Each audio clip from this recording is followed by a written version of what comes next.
Sometimes we learn new information as time goes on, and so you may see some changes to the timing in which we say, all right, symptoms likely occurred at X day, and people who had contact since then we should include in our contact investigation, but not before then.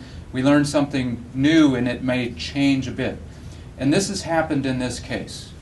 Okay, so let me just say that we had started to look at the possibility that she had symptoms going back as far as Saturday, which would have been the 11th, and looking at has to do with the bridal shop and so forth.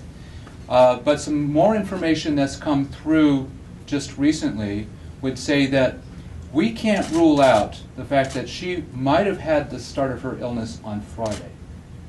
So this new information now is saying we need to go back now to the flight that she took on Friday the 10th and include them in our investigation of contacts.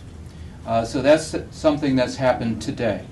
Now I don't anticipate really that we're going to go back before then, but we're looking for new information all the time. We're talking with many people who may have been around her and talking with her when we can.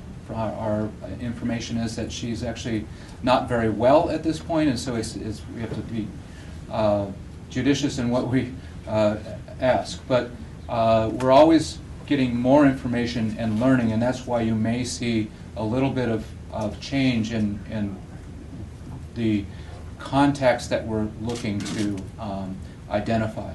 So she did not have the typical Ebola symptoms even when she was diagnosed with Ebola. So it makes it a little bit hard then to go back to say, well, if she had some comment that she was feeling funny, does that count? Okay, and this is all the judgment that comes into play when we're gathering the information to make these public health decisions. So if you're going back to Friday now, are you going to approach the passengers on the flight into Cleveland the same way you have those on the flight back to Dallas? That is the intent at this point. Yes, sir.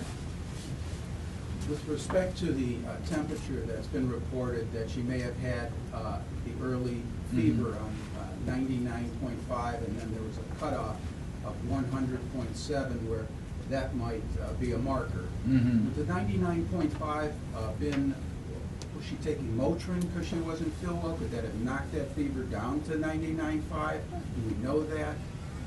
Or is that a HIPAA issue or what?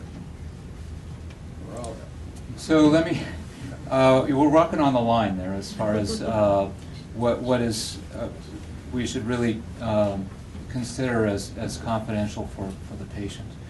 But let me just say this, that she didn't have a fever even when she was when she presented for evaluation, was diagnosed, that reached the cutoff.